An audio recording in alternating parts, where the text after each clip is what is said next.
भोक्ता समाज को अनुसूचित जनजाति में शामिल किया गया है।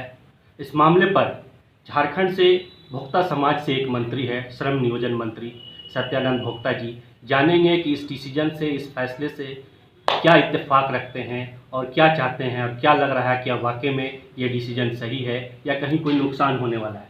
मंत्री जी, जिस तरह से भोक्ता समाज को अनुसूचित जनजाति में शामिल किया गया है और हम कह सकते हैं कि एकमात्र भोक्ता समाज के मंत्री हैं अभी वर्तमान समय में, तो इस डिसीजन को किस रूप से देख रहे हैं? झारखंड ट्राइबल राज्य है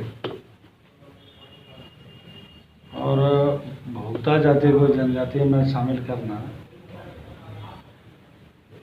क्या लाभ घाटा होगा हम लोग भी देख रहे हैं। फिर अभी जो है से भोक्ता समाज को भारी नुकसान दिखाई दे रहा है, बहुत भारी क्षति दिखाई दे रहा है। 1985 से लेकर अब तक भारतीय जनता पार्टी टिकट पर कई विधायक बने, क्योंकि अधिक संख्या चतरा विधानसभा, सिमरिया विधानसभा, लादेर विधानसभा जी। जब चुनाव के समय आया तो भोक्ता समाज के एक के भी टिकट भारतीय जनता पार्टी नहीं दिया 2019 में। अब भोक्ता जाति को विलुप्त करने के लिए ये विधेयक लाया है कि इसको जनजाति कर देंगे, कहीं चुनाव में नहीं लड़ेगा। जब उनकी सरकार थी तो बहुत लोगों को केस भी हुआ, जेल भी गए, कोई बेल में है, कोई फरार में है। फिर 2019 में टिकट नहीं दिए। अब भोक्ता जाति को कैसे राजनीतिक से वंचित किया जाए, सामाजिक दूरी बढ़ाया जाए, तो उसको क्लोज कर दिया गया है कि अब हम लोग चुनाव से वंचित हो जाएंगे तो नहीं लड़ पाएंगे। तो ये बहुत बड़ा राजनीतिक साजिश है। बड़ा राजनीतिक साजिश है, बहुत बड़ा राजनीतिक साजिश है। जबकि अगर देखा जाए तो चतरा क्षेत्र में, जहाँ से सिमरिया चतरा क्षेत्र में जहाँ से आप चुनाव लड़ते हैं, वहाँ भोक्ता समाज के काफ़ी लोग हैं। यहाँ तक कि झारखंड में भोक्ता समाज की अच्छी संख्या है। ऐसे में इस तरह का स्टेप उठाया गया है, इसका किस तरह से फिर आप विरोध करेंगे? तो भारत सरकार को निर्णय लेना होगा कि चूँकि लगभग लोग उन्हीं पार्टी से जुड़े हुए लोग थे और अब भूत भविष्य बंद कर दे रहा है, और ट्राइबल में क्या मिलता है नहीं मिलता छिपी हुई बात नहीं है, लेकिन राजनीतिक से एक जाति को पूरा विलुप्त किया जा रहा है, बहुत बड़ा विषय है। अब निर्णय लेना उनको है, अभी क्या करते हैं नहीं करते हैं, लेकिन लाभ के तो बात की बात है, भारी नुकसान हो रहा है समाज को। भारी नुकसान हो रहा है समाज को। कहीं ना कहीं आप खफा हैं तो पूरा भोक्ता समाज भी खफा है। तो इस तरह से समाज के लोग भी आपसे मुलाकात कर रहे होंगे, क्या सब उनकी प्रतिक्रिया मिल रही है? ये तो क्लियर स्टेट है कि भोक्ता समाज को जानता नहीं था। जब राजनीतिक में आया, विधायक बना, मंत्री बना, लोग सब लोग जाने लगे भोक्ता समाज को जात होता है, इनका ही पहचान है। अब तो नाम में मिटाने का राजनीतिक हो गया है। अब तो हजारीबाग प्रमंडल, पलवा प्रमंडल में कोई एसटी सीट है नहीं, और हमारे समाज के लोग सब सीट में हैं जहाँ लड़ सकते हैं। तो शुद्ध रूप से कहा जाए कि समाज को राजनीति से दूर रखना, समाज को विलुप्त करना भारत सरकार का लक्ष्य है। तो ऐसे में लेकिन कहीं ना कहीं जैसे अनुसूचित जनजाति में शामिल किया है, तो उसका जो लाभ होता है, जो ट्राइबल को लाभ मिलता है, अनुसूचित जनजाति को जो लाभ मिलता है, वो लाभ तो मिलेगा। क्या लाभ मिल रहा है? दिए कोल्हान में, संथाल में, रांची में क्या लाभ मिल रहा है? अब जो राजनीतिक लाभ मिलता था, जो सामाजिक लाभ मिलता था, जो लोग पहचान मिलता था, अब तो कोई मिलेगा नहीं। तो किन्हीं को आफत विपत आएगा तो कौन सहयोग कर? बिना पावर में किसी को बात सुनता है क्या? तो ताकत को ख़त्म कर दे रहा है और ये समाज को मतलब हमेशा के लिए ऑफलाइन कर दे रहा है। ऑफलाइन कर रहे हैं, ये डिजिटल हो गया। तो मंत्री जी, अब आवाज़ें भी उठेगी, आप इसके खिलाफ कह सकते हैं, कैसे विरोध प्रदर्शन की को लेकर के आगे बढ़ेंगे या किस तरह से विरोध जाहिर करेंगे? अपना हम लोग बात को रखे हैं और भारत सरकार को संज्ञान में लेना है, और उसके बावजूद भी नहीं सुनवाई होता है, फिर आगे विकल्प देखा जाएगा।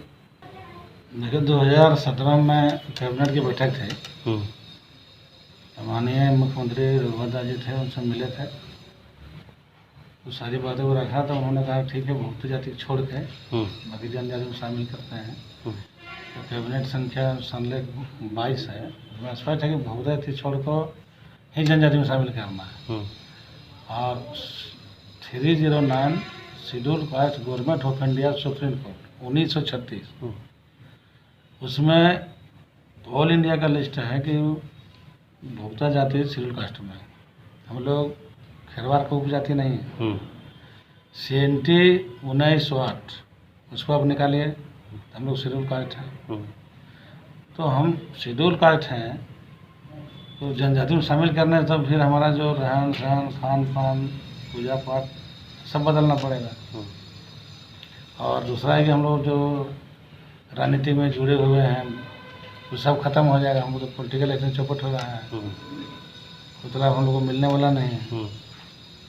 तो ये बहुत बड़ा मतलब एक जाति को विलुप्त करना, राजनीतिक से दबाना, सड़क में नहीं आना, मुख्य धारा से हटाना एक बहुत बड़ा राजनीतिक इसका असर दिखाई पड़ेगा लोकसभा चुनाव में, विधानसभा चुनाव में। तो ये थे हमारे साथ झारखंड के मंत्री सत्यानंद भोक्ता जी, जो काफ़ी नाराज़ हैं, खफा है जिस तरह से भोक्ता समाज को, गंजू समाज को अनुसूचित जनजाति में शामिल किया गया है।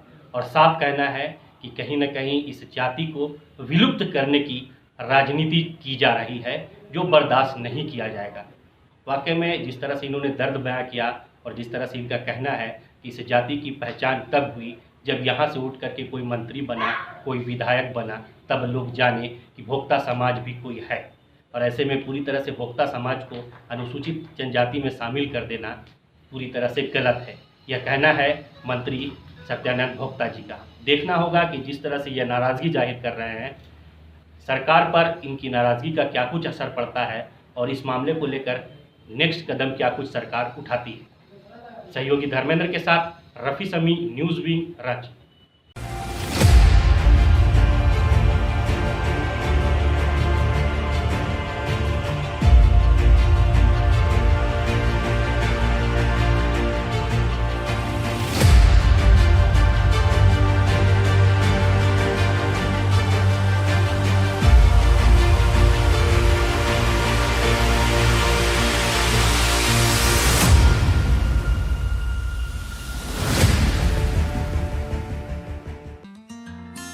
Giridih is a small place, and we have like very less facilities in terms of education and this kind of infrastructure. It came to our mind that basically there should be good opportunities for the students of Giridih, those who are leaving the town and going outside for studies, their higher studies and their education. I wanted my son to start with the coding classes, so I researched it online. I got through all the reviews and everything. Then I got in touch with the White Hat representatives, and I was very happy with the progress and all how he was doing. So then I thought that why not to implement it in our school so that all the students are able to learn this thing.